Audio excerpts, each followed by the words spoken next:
Sukses menjadi host kondang dan jajaran artis di negeri ini rupa-rupanya tak membuat sosok Bayu Oktara ini berpuas diri.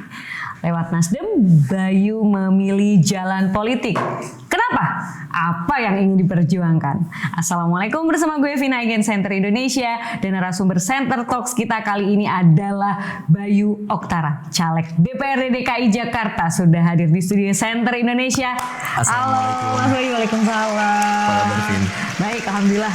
Apa kabar Mas Bayu? Alhamdulillah sehat, waras. Sehat, waras, dan tetap semangat ya Mas. Pasti harus. Thank you banget Mas udah mau menyempatkan hadir di studio kita. Senang bisa ngobrol sama Mas Bayu nih.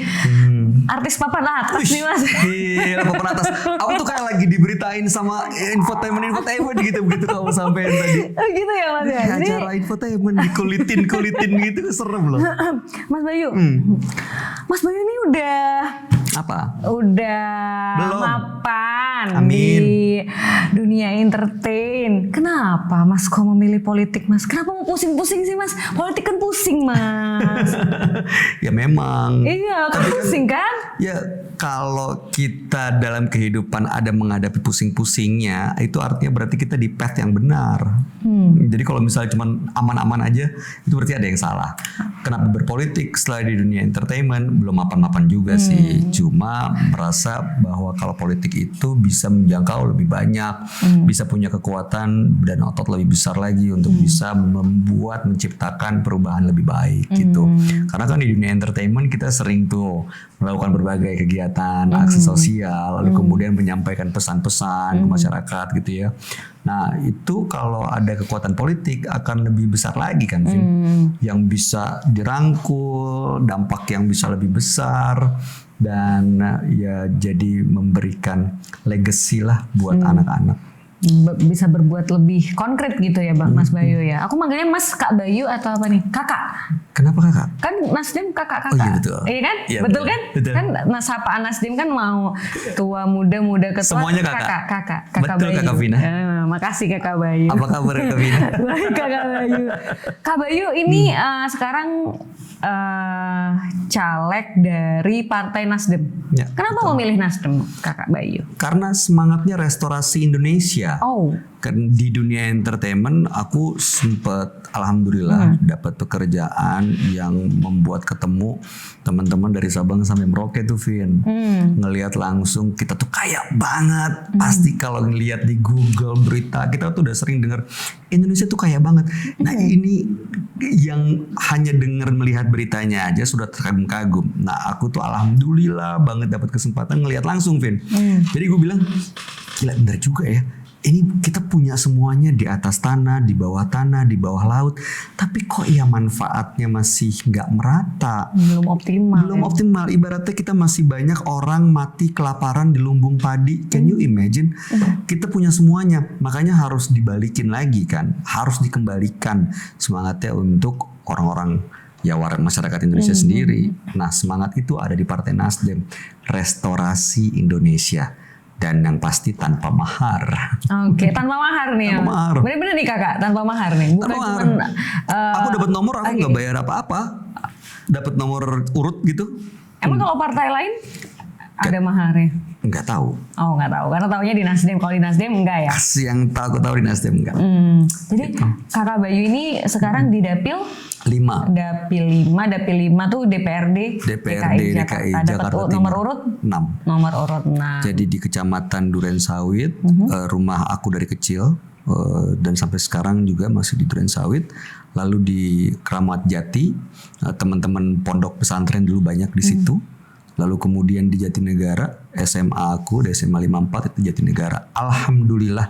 Jadi begitu masuk ke kontestasi pemilu ini, ya semacam reunian, ketemu tetangga, ketemu teman SMA, ketemu teman pondok gitu. Jadi ini ceritanya ingin berkontribusi untuk daerah tempat tinggal ya Mas ya? Dimulai dari situ. Dari situ. Jadi berkontribusi di sekitar dulu ya Mas Kakak Bayu ya? Iya.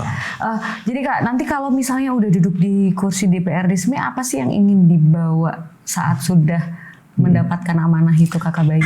Jadi Vin, setelah aku masuk ke politik itu kan yang pasti di radio udah langsung di-cut. Udah gitu Bu, ya nggak ada banyak pekerjaan yang akhirnya harus ditinggalkan. Oh, Dan tapi memang nggak boleh. Kalau misalnya sebagai penyiar radio itu emang nggak boleh sambil berpolitik. Secara idealnya kan harus netral. Oh, idealnya harus netral. Media kan harus netral. Udah gitu di MC yang institusi terkait dengan pemerintah gitu, ya udah nggak boleh. Oh, udah mereka udah ada, wah lo partai lo, wah warna lo, wah lo berpolitik, nggak bisa terusin. Padahal mungkin tiap tahun kita kerja bareng, masih ada program yang berjalan, cuman ya nggak bisa. Jadi ya udah mau diapain. Nah di situ aku pikir aku masih pengen nih mengembangkan industri ya dunia entertainment sendiri. Akhirnya saya ngelamar jadi dosen di UI dan diterima alhamdulillah. Ketemu interview sejak berhenti di media 2022 saya jadi dosen tuh di vokasi UI. Oke. Di situ. Oh, Mas Bayu Kak Bayu sempat ngajar juga. Oh, masih ngajar. Masih sampai sekarang di UI sama Al Azhar di Indonesia. Ngajar vokasi sama ngajar komunikasi di FISIP. Nah, itu ngelihat langsung soal pendidikan kita tuh permasalahannya di mana. Terutama vokasi. Vokasi ini kan semangatnya untuk link and match kan, meningkatkan relevansi dunia pendidikan dengan industri. Cuma katakanlah SMK, sekolah menengah kejuruan yang memberikan pendidikan vokasi supaya tenaganya terserap langsung pasar. Tapi SMK masih menjadi penyumbang pengangguran terbesar. Jadi ada permasalahan soal pendidikan dan soal pekerjaan. Nah itu yang saya perjuangkan, pendidikan dan pekerjaan bagi warga Jakarta. Jadi memang fenomena SMK itu yang sebenarnya dipersiapkan begitu lulus bisa langsung kerja, justru malah menyumbang pengangguran yang cukup tinggi. Nah itu masalah yang serius itu, berarti ada yang macam-macam masalahnya. Apa tuh? Kira-kira apa Kak Bayu? Kalau kayak gitu permasalahannya di mana tuh? Kenapa bisa SMK jadi penyumbang angka pengangguran? Kalau aku ngelihatnya kan mereka punya kesempatan untuk magang dengan Merdeka Belajar dan Kampus Merdeka.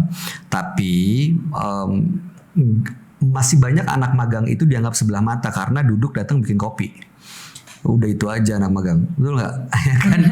Nah harus ada sertifikasi standar. Jadi kalau anak magang itu punya standar khusus dan siap kerja. Lalu kemudian perusahaan yang beri sertifikasi harus dikasih insentif dong sama pemerintah. Jadi mereka benar-benar ngedidik anak magangnya, bukan cuma disuruh-suruh doang. Dan orientasi anak magang itu kan memang BMW, bekerja, melanjutkan studi, wira swasta. Jadi lulusannya dianggap diharapkan bisa BMW ini. Nah harusnya W-nya di depan. Karena kita nggak bisa mengandalkan pasar kerja yang ada sekarang. Berwirausaha menjadi pilihan utama saat mereka sudah menerima pendidikan vokasi. Jadi wirausahanya di depan, B bekerja atau melanjutkan studi, melanjutkan sekolah. Nah kalau ngomongin soal bekerja, tenaga kerja kita itu banyak dan gak seimbang dengan pasarnya, dengan industrinya. Jadi gak mampu menyerap. Kalau gak bisa menyerap di dalam negeri, ya kasih kesempatan mereka untuk magang di luar negeri dong. Untuk magang, untuk kerja di luar negeri. Permasalahannya kan sekarang bukan anak yang gak mau, tapi orang tuanya gak ngasih. Jangan jauh-jauh dari mama, nanti kamu disiksa gitu.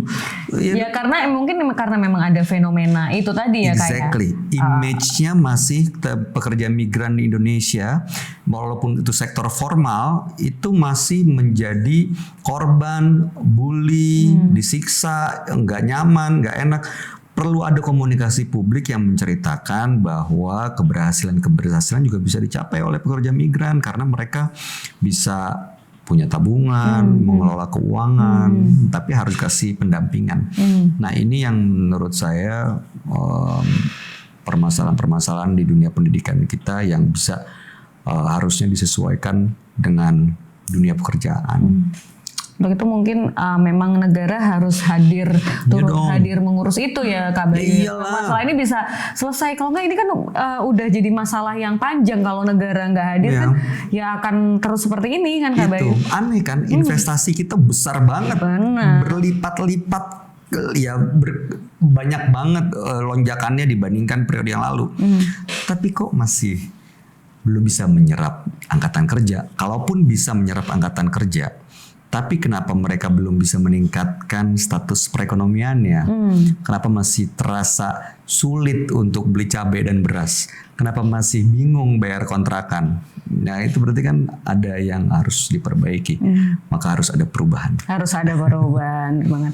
Kak Bayu tadi SMP-nya di Pondok Pesantren, SMA-nya SMP Darunaja, kemudian SMA-nya SMA pertama di Muhammadiyah 11 Rawamangun, lalu ke 54 di Rawabunga. Kemudian kuliahnya di Trisakti. Di Trisakti. Trisakti tahun berapa itu Kak Bayu? 96. Berarti Kak Bayu termasuk yang ada di peristiwa 98 dong, tragedi 98. Nah, jadi tahun 98 itu saya bareng-bareng sama teman-teman sekelas. Itu kita ya namanya anak Trisakti ya. Kadang-kadang itu kalau misalnya bukan cuma aktivis. Wah besok ujian nih mites. Gimana supaya mitesnya diundur? Berantem yuk sama fakultas sebelah. Jadi cari masalah emang ya. Cari masalah. Jadi kadang-kadang banyak yang ikut-ikutan. Nah termasuk saya waktu urusan demo 98. Saya udah kerja di Radio Prambors waktu itu. Kak Bayu waktu itu udah jadi penyiar ya Prambors. Penyiar radio. Itu kan tempatnya di Jalan Borobudur, di Jalan Mendut. Di tempat orang banyak demo kan di situ. Nah itu ya karena nggak bisa pulang ke rumah, ya udah cuman kampus kantor di kampus ikut demo, termasuk sama teman sekelas saya Hendrawan si almarhum yang menjadi salah satu pahlawan reformasi. Nah di situ kita dengar, kita ngeliat dan kita ngerasain langsung perjuangan termasuk para aktivis yang hilang sampai-sampai bapak saya tuh kantornya di samping Untar, waktu itu masih di Wali Kota Jakarta Barat. Kalau ada demo, ntar diculik lo, naik sini, cepetan, sini. Ada kekhawatiran itu, tapi ada semangat yang ingin menghentikan Orde Baru karena KKN-nya sudah keterlaluan. Udah keterlaluan dan nggak bisa didiamkan lagi ya. Gak bisa.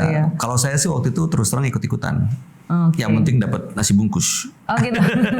Karena banyak banget loh. Waktu itu kita dapat kirim orang dari sini dari situ, nggak ada yang beli dan nggak ada yang ngasih duit kita.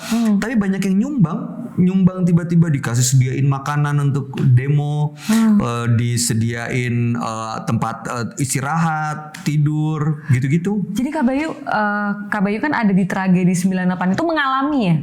Mengalami ada di situ langsung. Nah, gimana Kak Bayu? Ini kan salah satu paslon lain kan digadang-gadang sebagai orang yang pelaku di tragedi 98 itu. Ya, karena beliau kan waktu itu jadi kita khawatir dengan tim Mawar, walaupun tim Mawar baru tahu belakangan setelah diungkap ada banyak korban penculikan, lalu kemudian ada penembakan baik itu yang di Trisakti maupun yang di Semanggi. Itu maka tim Mawar di sidang diminta pertanggungjawabannya, dan komandan tim Mawar itu ya salah satu capres sekarang yang sudah berkali-kali ya. Itu ada di kertas suara ya. Iya, yang saya bingung udah ikut debat berkali-kali tapi tidak tahu aturan ya. Tetap nabrak-nabrak ya. Tetap aja disuruh dia masih ngomong. Anyway, nah saya jadi merasa bahwa komandan si pasukan Mawar ini sebenarnya bertanggung jawab akan apa yang terjadi dong. Dari mulai penculikan, penembakan, penggunaan peluru tajam, itu kan nggak mungkin tanpa seizin komandan. Kalau dibilang waktu itu ada garis komando dengan Panglima TNI, waktu itu bukan Panglima TNI, Pangap ya waktu itu.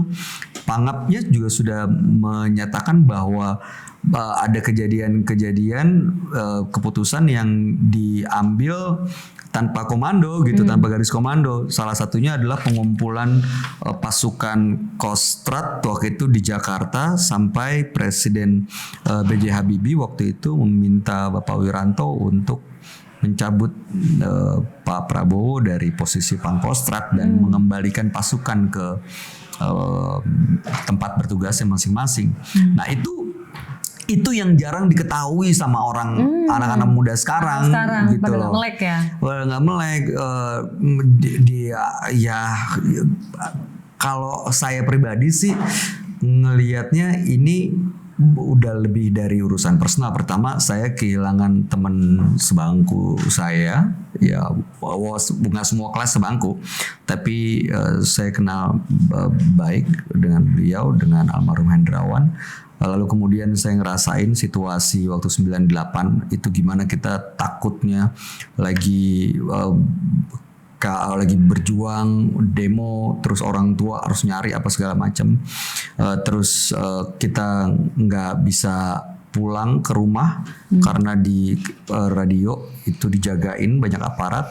Lalu kemudian pada saat kita di gedung Kodok, di gedung DPR itu, di gedung Senayan itu, kita menghentikan KKN, menyuarakan harus stop KKN, dan alhamdulillah berhasil. Tapi sekarang dipertontonkan di depan mata dan itu sangat memalukan. Jadi saya melihat ada banyak alasan saya yang untuk makin yakin dengan pilihan saya.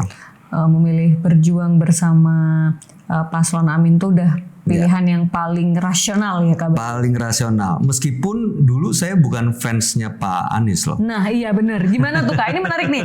Dulu Kak Bayu kan ya Nasdem kan bukan partai pengusung Anies gitu kan. Gimana itu Kak Bayu? Jadi saya kagum dengan beliau waktu di zaman Indonesia Mengajar, semua murid, semua guru, turun tangan. Nah, cuma begitu masuk ke, apalagi beliau ikut konvensi di Demokrat, lalu kemudian menjadi jubir Pak Jokowi. Nah, begitu masuk ke kontestasi pilkada, itu saya berseberangan sih. Kenapa berseberangan? Berseberangannya karena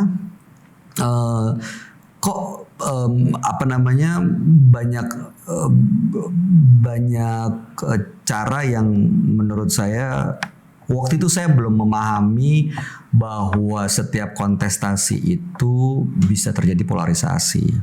Si damai ini agak terganggu begitu ada orang yang berantem di WhatsApp grup waktu itu, sampai ada yang keluar maki-makian, lalu kemudian soal penggunaan ayat, dan ditambah lagi saya begitu terpesona dengan kondisi Jakarta yang aparatnya, birokratnya itu jadi takut benar-benar sama atasannya untuk nakal gitu. Nah waktu itu saya pikir kenapa Pak Anies mau menggantikan gubernur yang ini sih gitu. Nah terus saya pikir begitu ada orang yang ingin menggantikan, lalu kemudian menggunakan cara-cara yang politik identitas gitu ya, itu saya jadi kayaknya kita nggak simpatik deh. Saya nggak simpatik dengan cara seperti itu waktu itu karena pemahamannya masih sedikit. Sampai kalau ada job MC di balai kota itu saya udah bilang sama manajer, no, nggak, whatever happens, gue nggak mau. Saking Kak Bayu nggak mau berinteraksi dengan beliau? Nggak mau, karena begitu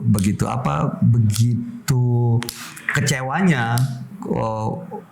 Papa saya tuh dulu soalnya birokrat kan di Wali Kota Jakarta Barat, saya sampaikan tadi.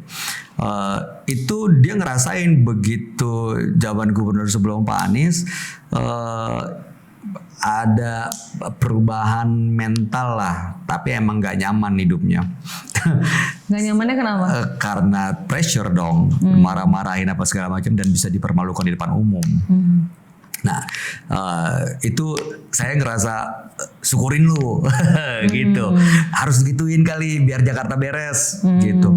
Nah tapi begitu Pak Anies memimpin, lalu kemudian sedikit demi sedikit melihat langsung apa yang dilakukan, lalu kemudian perubahan secara fisik dan non fisik, terus saya ketemu dengan beliau untuk minta dukungan komunitas motor listrik. Waktu itu kita konvoy untuk di Hari Bumi, beliau kasih support. saya masih wah baik juga nih gubernur gitu, mau support dan concern juga soal ini, padahal komunitas kami nggak besar lah. Nah, ada satu kesempatan setelah itu di London, di kedutaan Inggris, beliau dengan rombongan datang untuk salah satu agendanya penandatanganan antara pemerintah Jakarta dengan komunitas EV di Inggris supaya bisa transformasi knowledge dan teknologi untuk bis listrik. Bis listrik, oke. Bis listrik. Terus beliau sampaikan visi misinya. Terus saya datang tuh cuma mau ngedengerin sebenarnya. Oh, itu posisi di London. Di London.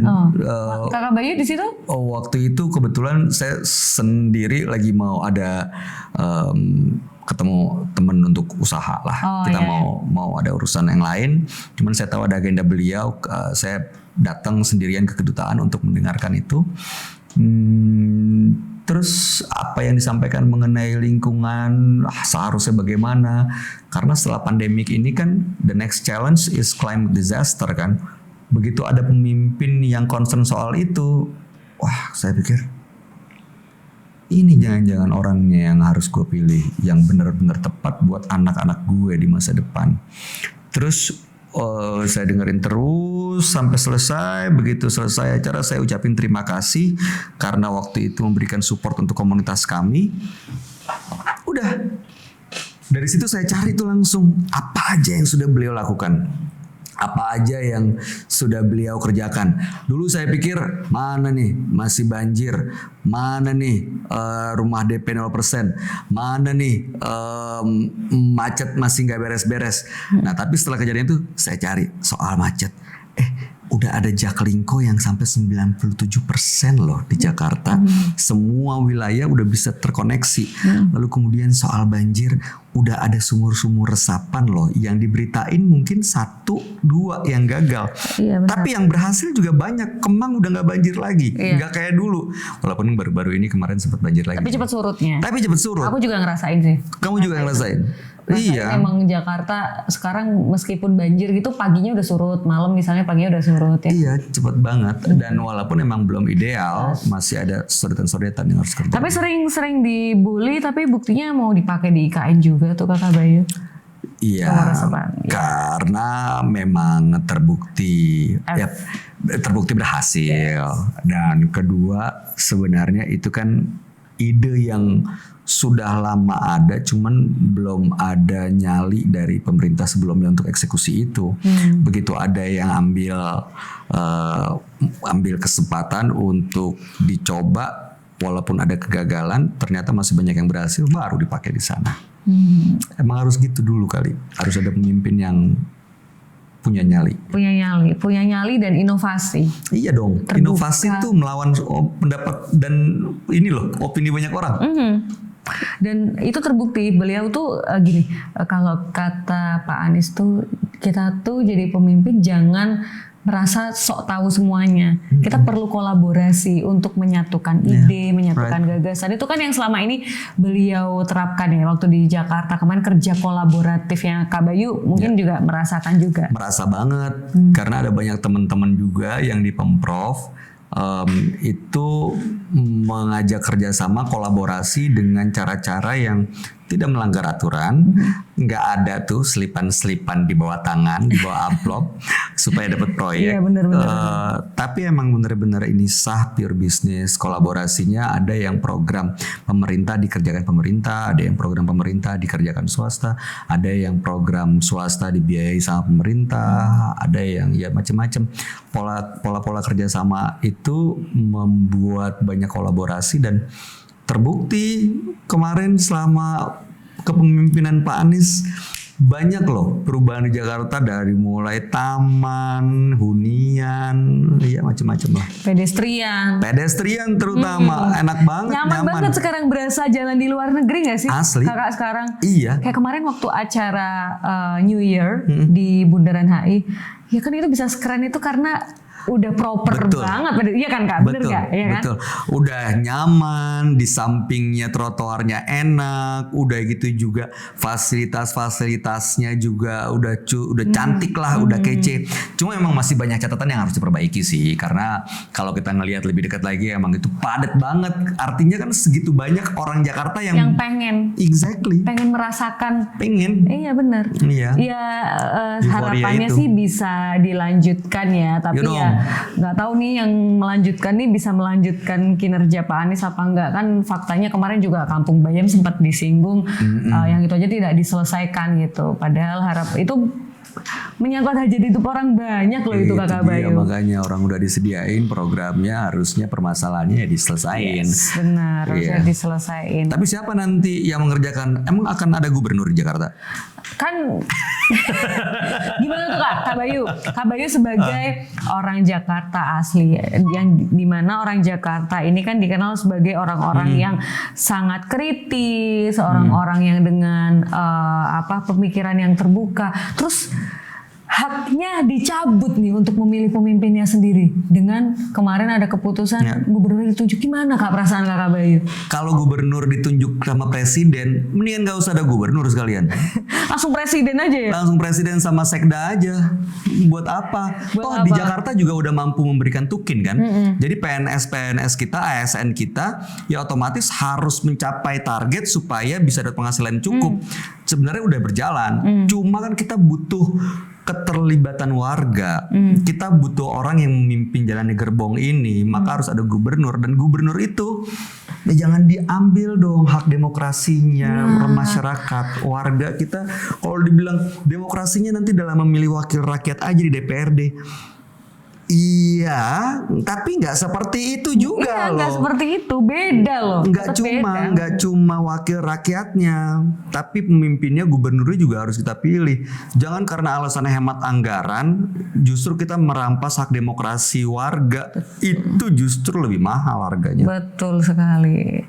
Iya kan Kak, jadi hak demokrasi warga Jakarta ini mau diserobot gitu aja Kak. Kak, ini fenomena yang apa ya? Ini kemunduran demokrasi sih Kak. Iya dong. Kemunduran banget, kemunduran jauh sih. Kita tahun 98 reformasi itu menginginkan kita semakin matang berdemokrasi. Dimulai dari situ ke depannya kita ingin keterlibatan masyarakat, karena dengan ada demokrasi masyarakat berhak untuk menentukan masa depannya itu seperti apa. Jangan diambil dong, jangan dirampas hak itu.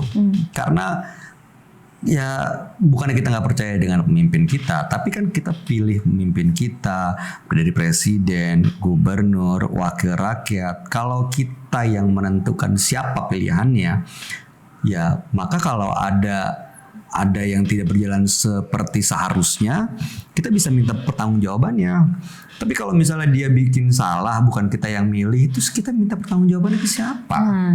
Siapa Kak? Nggak bisa dong. Ya, bingung, ada kan? rumput yang bergoyang. Pada rumputnya, iya rumputnya aja diganti itu yang Main-main sih sama rumput. Makanya kalau kata Pak Anies kemarin main-main sih sama rumput. Terus rumputnya udah diganti, banjir nyalahin drainasenya Kak. Nah itu dia. Padahal drainasenya yang waktu rumput sebelumnya udah sesuai. Iya, itu salah satu mahakarya yang luar biasa loh Iya, itu. Kak Bayu udah pernah ke JIS? Dan oke banget kan? Waktu itu nonton World Cup U17. Terpukau nggak Kak? Sangat keren banget. Nggak nyangka ada stadion semegah dan sekeren itu di Jakarta. Makanya kalau sampai ada di seluruh Indonesia stadion itu, wah kita keren banget sih. Akan ada banyak pasti prestasi-prestasi, hiburan, entertainment, konser, macam-macam. Dan aku pernah, temen aku dari Jerman melihat Jakarta International Stadium, dia terpukau banget sih Kak. Keren ya? Dia bilang aku nggak nyangka ada stadion kayak gini di Indonesia. Asli. Dan di Jakarta, nggak nyangka banget. Dan dia juga kaget waktu tahu ini dibully, karya sebagus ini dibully. Ini ada apa dengan orang-orang kita, dimana harusnya kita mengapresiasi karya anak bangsa, tapi ini malah dijelekan di negara sendiri Kak. Betul, itu dia. Orang-orang di luar Indonesia pada terpukau nih. Memberikan pengakuan, tapi kitanya sendiri karena alasan pilihan politik, akhirnya jadi menganggap itu salah. Nah kita tuh pemilih kita tuh masih banyak yang itu Vin, karena kan dibagi 3 tuh, pemilih berdasarkan psikologi, rasional, sama sosiologi.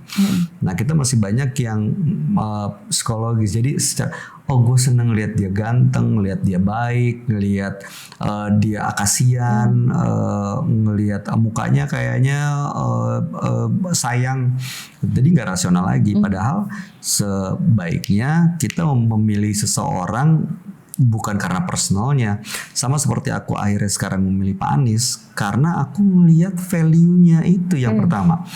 Kita ngelihat pemimpin harusnya cari value-nya yang sama dulu. Baru setelah itu lihat personality-nya. Oh, personalnya begini.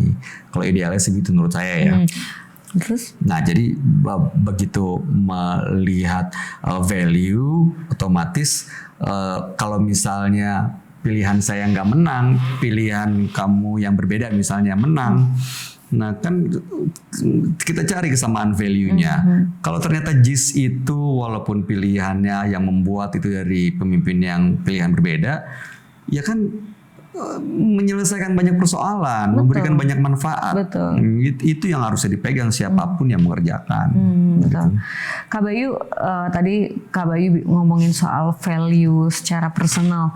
Kak Bayu sendiri pernah ketemu Pak Anies pertama kali. Itu kapan dan first impression-nya gimana? Kemudian pernah ada cerita menarik, cerita lucu? Pertama kali ketemu itu di ibu kota, di balai kota, acara Ibu Kota Award. Nah, pernah dengar? Pernah dengar. Nah, waktu itu saya MC bawain acara itu. Akhirnya mau. Oke. Karena apa tuh yang bikin pecah telur? Ya udah deh gitu. Karena berkali-kali 3 tahun berturut-turut tuh diminta.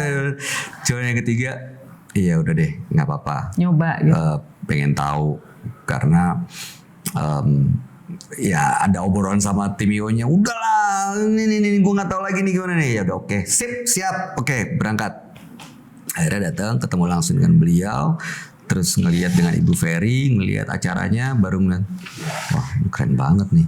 Tapi sejak saat itu masih belum gimana-gimana. Belum intens juga ya. Saya cuma tahu, wah emang ini orang cerdas banget dari dulu, emang orang pintar banget. Cuman karena pilkada kemarin aja tuh yang bikin kita jadi nggak asik nih. Ibaratnya kalau pacaran kita lagi musuhan nih. Ibaratnya berantem dikit lah. Lagi ngambek ya. Lagi ngambek gue. Lo sih gitu. Tapi begitu setelah itu ketemu lagi, banyak ngobrol. Ada kejadian momen yang waktu itu kita presentasi satu strategi komunikasi. Terus minta masukan. Komentar pertama, saya bingung ngasih masukan dari mana ini. Di bagian apa yang mau dikasih masukan? Loh Pak, kita dari tadi presentasi, ya maksudnya mau dikasih arahan. Iya, tapi arahan yang apa, yang kalian mau di bagian apa? Ini ya baru dijelasin begini. Maksud saya nggak nyangka. Ya maksudnya kita lihatnya mungkin pemimpin itu kan walaupun dia nggak tahu, dia akan bilang seolah-olah tahu, dan dia nggak akan nanya lagi. Tapi itu beliau nanya, ini saya bingung kasih arahan yang mana ya. Gitu itu menurut saya. Iya. Oh iya Pak, jadi yang ini kita yang bagian sini kita butuh masukan. Oke, jelasin etalase nomor berapa ya? Iya, dijelasin etalase nomor berapa. Apa ini terminologi baru ya? Kata netizen, Pak Anies googling etalase, kita googling terminologi. Ya mungkin persis kayak jadi Kak Bayu jelasin. Jadi Bapak bingung, kita jelasin gitu ya. Kita ngejelasin ke Bapak kita gitu. Iya, ngejelasin ke Bapak kita. Dan satu hal berarti yang lucu adalah beliau nggak ragu-ragu kalau misalnya emang nggak tahu ya nanya. Kayak waktu itu istilah-istilah terminologi. Bukan SGIE. Waktu dulu acara di Sparks itu di Sudirman Park ada beberapa istilah-istilah kayak misalnya YGY. Itu nanya kan. Ya jelas nggak tahu lah itu. Makanya nanya apa itu gitu. Kalau FOMO beliau tahu. Nah itu pertama, beliau kalau nggak tahu nggak ragu-ragu untuk nanya. kedua, beliau mau memberikan arahan yang tepat, precise. Jadi makanya harus ditanya dulu yang bagian mana, bukan secara keseluruhan, secara general, sehingga kesannya seolah-olah normatif, padahal nggak begitu. Jadi dulu ada cerita menarik nih Kak, aku mau cerita dikit. Dulu aku waktu kuliah pernah ketemu Pak Anies di Jogja waktu aku zaman kuliah. Aku lupa waktu itu secara detailnya gimana, tapi yang jelas aku ingat aku cerita sama Pak Anies, iya besok acaranya di Jakal. Oh, Jakal itu di mana? Padahal beliau kan orang Jogja. Ternyata beliau nggak tahu kalau Jakal itu singkatan Jalan Kaliurang. Oh, Kaliurang. Iya, itu singkatan. Kalau di Jogja tuh ada namanya Jalan Kaliurang, disingkat sama anak-anak. Kalau anak-anak Jogja pasti ngeri lah, itu namanya Jakal tuh Jalan Kaliurang. Itu beliau nggak ngerti. Jadi beliau tuh emang dari dulu tidak gengsi untuk bertanya ketika bingung atau nggak tahu. Oh, ini apa sih istilah anak muda yang saya nggak tahu. Kayak kemarin etalase nomor berapa? Etalase. Ini apa jangan-jangan terminologi baru? Beliau tuh nggak gengsi untuk menunjukkan bahwa beliau emang nggak tahu. Gitu. Nah sebenarnya emang gitu sih Kak. Emang kita butuh pemimpin yang tidak yang terbuka terhadap isu, terbuka terhadap tren. Karena yang nggak semua orang tahu segalanya. Yes, itu betul. Dan ada beberapa hal yang beliau tahu yang kita nggak tahu. Salah satunya soal ikat sepatu. Hari itu kita diajarin gini, kayak gini ngomongin soal sepatu ya gini-gini. Ikat sepatu tuh begini caranya. Beliau iketin temen saya, Coach Rene itu sepatunya dicontohin, ikat sepatu tuh begini, gini. Saya pikir, wah ini kayak kita mikirnya kok hal sepele banget gitu ya. Sepele. Tapi beliau kasih tahu dan nggak malu untuk memberikan ilmu itu, melakukan itu. Kak, tapi itu berarti ada amal jariah ketika orang yang diajarin nali sepatu itu akan menggunakan itu seumur hidup, kemudian akan mengajarkan ke anaknya, ke temannya, itu jalan amal terus jariah. Tuh. Iya kan, itu hal sepele yang sering kita tidak sadari, hal kecil itu bisa menjadi amal jariah kita. Itu bisa kita contoh Kak di kehidupan sehari-hari. Insya Allah, amin. Insya Allah, amin aja dulu. Amin aja dulu. Kak Bayu, kalau tadi ngomongin soal RUU, menurut Kak Bayu sendiri, berarti Kak Bayu di barisan yang nggak setuju ya dengan ada RUU DKJ itu ya, yang penunjukan gubernur? Iya, di bagian gubernur ditunjuk presiden ya saya nggak setuju. Jelas ya. Iya, kalau pertimbangannya supaya menghemat anggaran, ya harganya justru terlalu mahal. Kalau dianggap masih banyak aset pemerintah pusat yang ada di DKI, supaya nanti dibawa lebih mudah koordinasi, menurut saya tinggal ditambah ada aturan-aturan tambahan. Jangan ambil hak demokrasi rakyat. Betul. Sepakat Kak, aku juga aku juga sepakat dengan pendapat dari Kak Bayu. Kak Bayu, sebelum aku tutup, mau kemana kok tutup? Gimana sih? Iya mau ini nih apa? Jalan lagi. Mau belanja buat jualan TikTok. Itu hebat banget ya.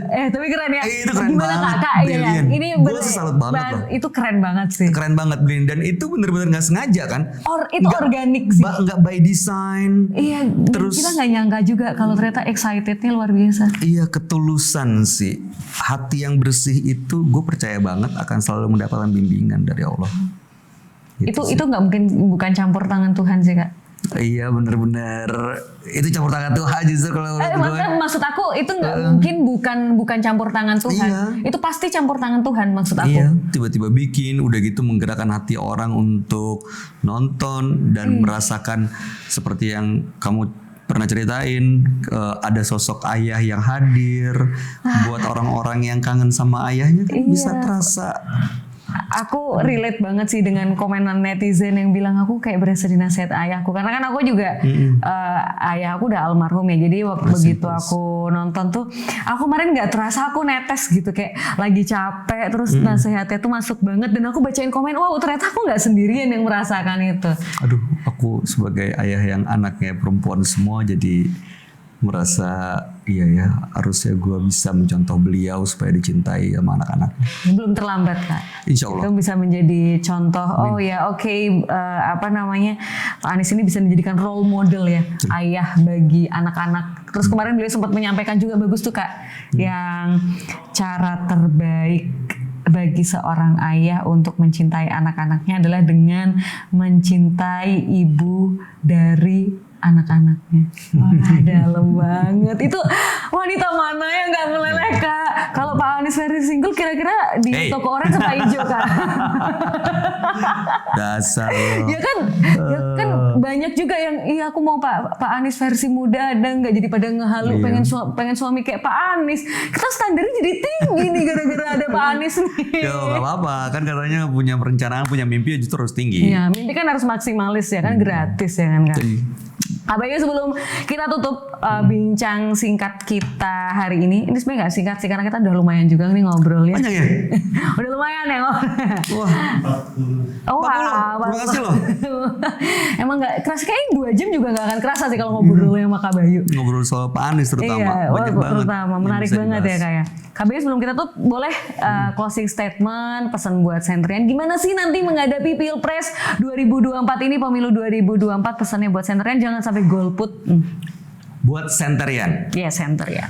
Buat Sentrian dimanapun teman-teman berada yang menyaksikan, tanggal 14 Februari 2024 adalah kesempatan kita untuk menentukan masa depan kita, masa depan bangsa kita.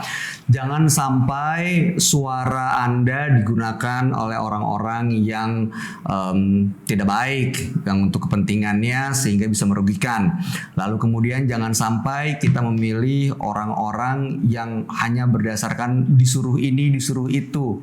Kita masih punya waktu untuk lihat value-nya, latar belakangnya, rekam jejaknya, sehingga kita bisa memilih orang-orang yang tepat, baik itu menjadi presiden, menjadi legislatif, baik itu di DPR, DPRD, dan juga DPD. Jadi jangan sampai salah memilih, jangan takut untuk memilih yang benar-benar menurut kamu ini bisa membawa kebaikan buat masa depan kita. 2045 sudah dicanangkan sebagai Indonesia emas. Kita nggak ngapa-ngapain juga pasti Indonesia emas karena udah 100 tahun Indonesia merdeka. Cuma kita ngapain nih? Kita gimana nanti kondisinya di Indonesia emas nanti? Apakah mampu menjadi generasi emas di Indonesia emas? Nah, itu kita tentukan di tanggal 14 Februari 2024 nanti.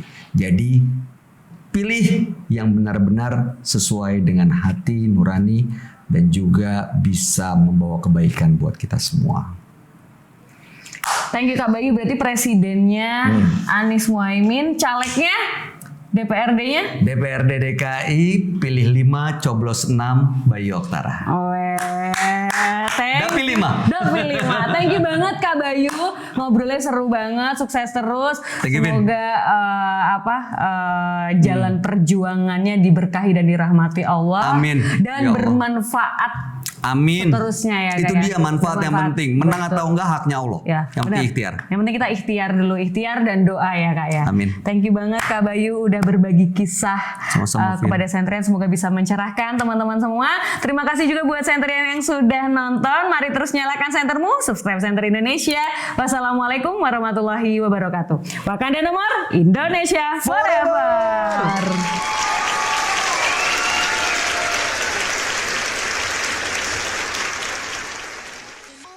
Bersama Senter Indonesia kita ikut jadi supporter timnas Amin Anies Muhaimin yuk Senterian. Nah, kamu bisa beli merchandise eksklusif bareng Senter Indonesia loh di Tokopedia atau Shopee. Link pembeliannya ada di kolom description ya. Saat ini tersedia 2 warna, ada warna hitam nih dan abu-abu pastinya. Makin keren, makin semangat dukung Anies Muhaimin bareng Senter Indonesia. Jangan sampai nggak ikutan bareng Senter Indonesia ya. Thank you.